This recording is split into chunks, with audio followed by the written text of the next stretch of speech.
तारक मेहता का उल्टा चश्मा के पूर्व अभिनेता गुरचरण सिंह सोढ़ी, जिन्होंने लोकप्रिय सिटकॉम में रोशन सिंह सोढ़ी की भूमिका निभाई थी, कथित तौर पर लापता हो गए हैं। आपको बताएं, एक साक्षात्कार और रिपोर्ट के अनुसार पता चला है गुरचरण दिल्ली में मुंबई की यात्रा कर रहे थे और दिल्ली हवाई अड्डे से लापता हो गए हैं, जिसके बाद उनके पिता हरजीत सिंह ने गुमशुदगी की रिपोर्ट दर्ज करवाई है। पोर्टल के पास गुमशुदा शिकायत के बाद डिजिटल प्रति भी जारी की गई है, जहां पर हिंदी में छपी ये रिपोर्ट हर जगह पर विस्तृत की जा रही है। हरजीत ने हिंदी में गुमशुदा की शिकायत दर्ज कराने के बाद ये लिखा कि मेरा बेटा गुरचरण सिंह उम्र 50 साल 22 अप्रैल को सुबह 8:30 बजे मुंबई के लिए जाने के लिए निकला था। वह फ्लाइट पकड़ने के लिए एयरपोर्ट गया और वहां ना मुंबई पहुंचा और ना ही घर लौटा है, जिसके बाद उसका फोन भी नहीं मिल रहा है, मानसिक रूप से स्थिर है, जिसके बाद तलाश जारी कर दी गई है। वह लापता के तौर पर बाहर आए हैं। आपको बता दें, गुरचरण को तारक मेहता का उल्टा चश्मा में सोढ़ी का किरदार निभाकर प्रसिद्धि मिली थी, जिसके बाद कुछ साल पहले उन्होंने शो छोड़ दिया था, क्योंकि वह अपने परिवार पर ध्यान देना चाहते थे, खासकर अपने पिता के स्वास्थ्य पर वो नजर डालना चाहते थे, क्योंकि उनको कई सारी बीमारियां और परेशानियां हो रही थी। आप भी देखिए कि क्या उनके बारे में और कोई खबर आती है। जानने के लिए बने रहिए हमारे साथ। स्ट्रीमिंग दिग्गज नेटफ्लिक्स में भारत के कुछ लोकप्रिय शो दिए गए हैं। Sacred Games, Jamtara, Cat, Guns and Gulaabs जैसे कई सारे गंभीर अपराध थ्रिलर श्रृंखला में शामिल हैं, जो कि हिट रहे हैं। और द हंट, वॉर, वीरप्पन और द रोमांटिक्स, जी हाँ, ये सारे वो शोज हैं जिनको खूब प्यार मिला है। हालांकि ऊपर उल्लेखित श्रृंखला में कुछ एक ऐसा नाम है जो नॉन फिक्शन शो है और कई सारा उसने वो अपना ध्यान आकर्षित किया है। ग्लोबल 10 नॉन इंग्लिश टीवी पर लगातार 4 हफ्ते तक रहने के बाद भारतीय सीरीज बन गई है, जिसमें काफी नाम कमाया गया है। Kapil Sharma and the great Indian Kapil Sharma show, जिसने 4 हफ्तों तक लोगों का ध्यान आकर्षित करके अपने आप को टॉप पर पहुंचाया है। साप्ताहिक शो जो काफी प्यार बटोर रहा है, भारी सफलता के साथ उसे योगदान मिला है। नेटफ्लिक्स की मुख्य सामग्री आधारित तौर पर वो काफी अच्छी चल रही है। इस शो को अवार्ड्स भी मिल रहे हैं, क्योंकि ये नेटफ्लिक्स पर उतर ही नहीं रहा, हर कोई इसे खूब देख रहा है। प्रमुख तौर पर कपिल शर्मा का जो ये शो है वो टीवी पर आता था, लेकिन अब जाकर ओटीटी प्लेटफॉर्म पर रिलीज किया गया है। इसके नए एपिसोड्स वहां पर आते रहते हैं। सुनील ग्रोवर, राजीव ठाकुर, कृष्णा अभिषेक, कीकू शारदा और अर्चना पूरन सिंह के साथ the great Indian Kapil Sharma show जो है वो काफी अच्छे से स्ट्रीम हो रहा है। आप ही नजर डालिए इस पर, कमेंट करके बताएं कि वीडियो आपको कैसा लगा। गायिका और अभिनेत्री श्रुति हासन लंबे समय से विजुअल आर्टिस्ट और इलस्ट्रेटर शांतनु हजारिका के साथ डेट पर जाती हैं।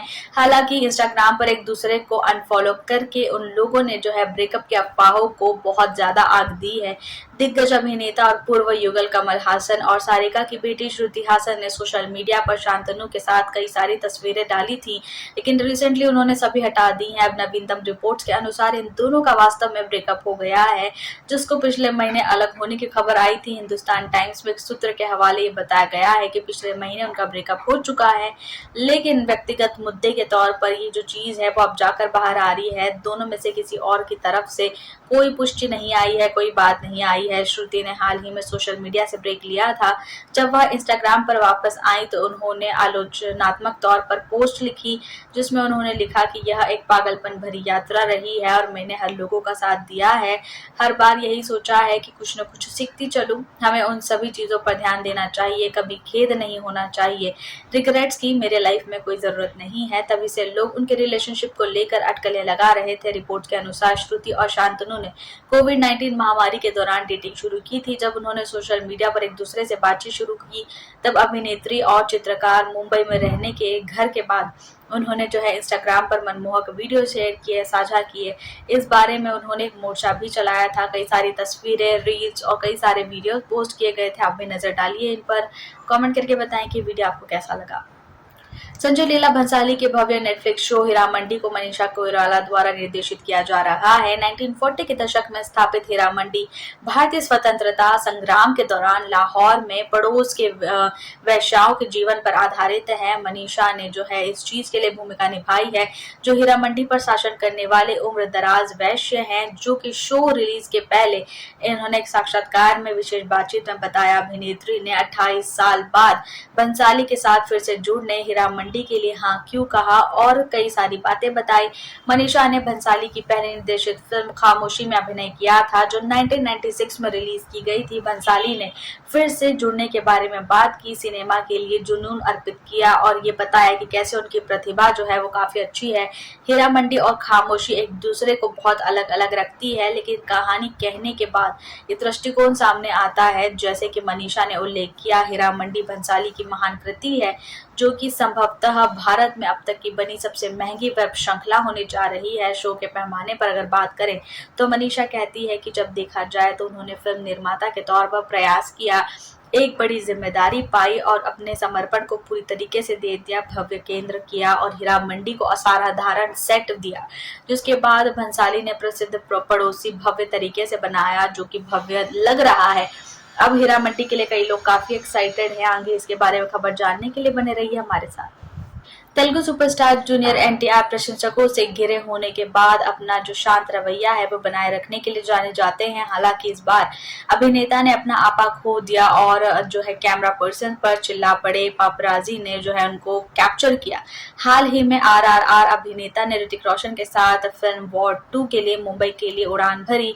हालिया वायरल वीडियो में जूनियर एनटीआर एक होटल में प्रवेश करने और मोबाइल पर बातचीत करते नजर आए। पाप के जो कई सारे लोग हैं उनका पीछा कर रहे थे और उपस्थिति से वे नाराज हो गए। बाद में उन्होंने सबको ये कहा कि उन्हें ये चीज बिल्कुल पसंद नहीं है। जब फोटोग्राफर ने होटल में प्रवेश करने के द्वारा उनके पीछे पीछे जाने की कोशिश की तो अभिनेता चिल्ला पड़े, ओए इसे वापस रखो। जल्द ही वीडियो और उनकी प्रतिक्रिया जो है सोशल मीडिया पर वायरल होने लगी। इंटरनेट पर उपयोगकर्ताओं ने उनको अहंकारी भी कहा और कई लोगों ने उनका पक्ष भी लिया कि कहीं ना कहीं जो कि एक्टर की पर्सनल स्पेस होती है उनको क्यों उस सीमा के पार जाना होता है। एक नेटिजन ने ये भी लिखा कि कामयाबी हजम नहीं हुई, तो कहीं दूसरों ने लिखा कि जो ये तरीका है वो बिल्कुल सही नहीं है। क्या आप चाहेंगे कि आपको 24 घंटा जिस मोमेंट आप घर से बाहर निकले उसी समय आप कैप्चर करने के लिए लोग आपके पीछे दौड़े? ये बिल्कुल भी सही नहीं है। इसके बाद हैदराबाद में एक कार्यक्रम में वे भाग लेने के लिए पहुंचे। अभिनेता जो हैं वो वहां पर समुद्र से घिरे हुए थे और उनके जो आदर्श हैं वो कई सारे लोग वहां पर मौजूद थे। कड़ी मेहनत करने के बाद उन्होंने इस फिल्म की शूटिंग की है। देखना ये होगा कि क्या ये एक अच्छी सफल फिल्म साबित होती है। जानने के लिए बने रहिए हमारे साथ।